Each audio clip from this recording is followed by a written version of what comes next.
Shalom, jumpa lagi dengan channel Legion of Yesus, memberitakan kabar baik bagi semua orang.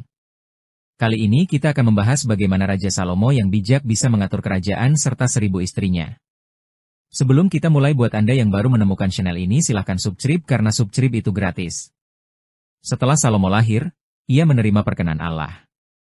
Seperti yang tertulis dalam Alkitab, dan dia mengirim melalui tangan Nabi Nathan, dan dia menamakan anak itu Yedija, oleh karena Tuhan. 2 Samuel 12 ayat 25. Ketika dia mulai menjadi Raja Israel, dia tidak meminta kekayaan atau umur panjang kepada Tuhan, tetapi meminta hikmat agar dia bisa memerintah kerajaannya dengan lebih baik. Dan terlebih lagi, ia memenuhi keinginan seumur hidup ayahnya, Raja Daud, untuk membangun kuil untuk Tuhan Allah dan memimpin orang Israel untuk menyembah Tuhan. Karena itu, Tuhan memberinya berkat yang besar. Oleh karena itu, di bawah pemerintahannya, Israel menjadi sangat kuat dan makmur. Jadi, banyak raja dari bangsa-bangsa non-Yahudi datang untuk memberikan banyak harta dan kayu langka kepadanya dan mendengar kata-kata bijaknya, dan dengan demikian dia dikagumi sebagai raja yang paling bijaksana. Ini seperti yang Tuhan katakan kepadanya, dan jika engkau berjalan di hadapanku, seperti Daud, ayahmu berjalan, dengan ketulusan hati dan kejujuran, melakukan semua yang telah aku perintahkan kepadamu, dan menuruti ketetapan dan peraturanku. Kemudian aku akan meneguhkan tahta kerajaanmu di atas Israel untuk selama-lamanya. 1 Raja-Raja 9 ayat 4-5. Setelah itu, Salomo menikahi sekitar 1000 wanita orang bukan Yahudi sebagai selirnya selain putri Fir'aun. Tuhan telah berfirman kepada orang Israel sebelumnya, janganlah kamu bergaul dengan mereka, dan mereka juga tidak akan bergaul denganmu, karena pasti mereka akan memalingkan hatimu kepada dewa-dewa mereka. Namun demikian, Salomo terpaut pada cintanya. 1 Raja-Raja 11 ayat 2. Namun demikian, Salomo menentang firman Tuhan. Selain itu, ketika dia mencapai usia tuanya, dia bahkan menyembah dewa-dewa palsu dari selirnya. Dan dia juga membangun altar untuk mereka dan secara pribadi mempersembahkan korban untuk mereka. Tindakannya seperti itu dilihat jahat di mata Tuhan. Jadi, Tuhan berkata kepadanya, karena demikianlah perbuatanmu, dan engkau tidak berpegang pada perjanjian dan segala ketetapanku, yang telah kuperintahkan kepadamu, aku pasti akan mengoyakkan kerajaan itu darimu, dan akan memberikannya kepada hambamu. 1 Raja-Raja 11 ayat 11. Saat dia menyimpang dari Tuhan, yang telah menampakkan diri kepadanya 2 kali, dan membuat Tuhan marah, pada akhirnya Tuhan memberikan Israel kepada hambanya Yerobeam dan hanya menyisakan 1 suku untuk putranya. Ilustrasi tentang hikmatnya dijelaskan ketika ia mengakhiri sebuah pertengkaran atas identitas ibu yang benar dari seorang bayi. 1 Raja-Raja 3 ayat 16-28. Salomo tidak hanya bijaksana dalam memerintah tetapi juga mempunyai hikmat berlebihan secara umum. Hikmatnya terkenal sampai hari ini pun, dan Ratu Sheba menjelajahi sekitar 1931 km karena telah mendengar rumor akan hikmat dan kemuliaannya. 1 Raja-Raja 10. Dan Salomo menjawab segala pertanyaan ratu itu.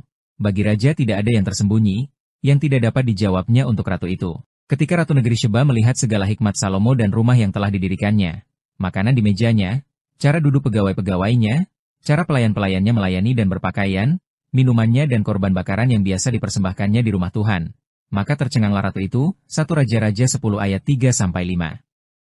Salomo membuktikan bahwa ia tidak hanya mempunyai pengertian melainkan juga dapat menerapkan hikmatnya secara fungsional dalam kerajaannya. Salomo menulis banyak peribahasa dan lagu. 1 Raja-Raja 4 ayat 32 dan mendirikan banyak proyek bangunan. 1 Raja-Raja 7 ayat 1-12, bab 9 ayat 15-23. Salomo juga membangun 1 armada kapal dan mengadakan ribuan ton emas dari Ofir dengan Hiram, Raja Tirus, sebagai mitranya. 1 Raja-Raja 9 ayat 26-28 bab 10 ayat 11 dan 22. Salah satu proyek terpenting Salomo adalah pendirian Bait Yahudi menurut perintah dan pengaturan Daud, ayahnya. 1 Raja-Raja 6 dan 1 Tawarikh 22. Salomo mempunyai 700 istri dan 300 selir. Banyak dari mereka menyimpangkan dia kepada berhala ketika ia berumur lanjut dan tentunya mengundang murka Allah. 1 Raja-Raja 11 ayat 1-13. 1 Raja-Raja 11 ayat 9-10 merekam, Tuhan menunjukkan murkanya kepada Salomo, sebab hatinya telah menyimpang daripada Tuhan, Allah Israel, yang telah 2 kali menampakkan diri kepadanya, dan yang telah memerintahkan kepadanya dalam hal ini supaya jangan mengikuti Allah-Allah lain. Akan tetapi ia tidak berpegang pada yang diperintahkan Tuhan. Allah memberitahu Salomo bahwa kerajaannya bakal dicabut darinya, namun, demi Daud, ia tidak akan melakukannya selama Salomo masih hidup. Ia juga berjanji tidak mencabutnya secara keseluruhan. Allah mengangkat musuh bagi Salomo yang mengganggu dia selama sisa hidupnya. 1 Raja-Raja 11 ayat 14-25. Yerobeam, yang kelak menjadi raja kerajaan fraksi Israel di utara, mulai memberontak melawan Salomo, namun ia melarikan diri. 1 Raja-Raja 11 ayat 26-40. Kerajaan Israel tunggal di bawah Saul, Daud, dan Salomo kemudian terpecah pada masa pemerintahan Rehabeam, putra Salomo. 1 Raja-Raja 12. Adapun banyak pelajaran yang kita dapatkan dari kehidupan Raja Salomo.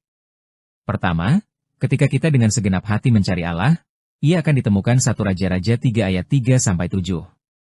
Kedua, mereka yang menghormati Allah akan dijaga kehormatannya oleh Allah. 1 Raja-Raja 3 ayat 11-13 dan 1 Samuel 2 ayat 30.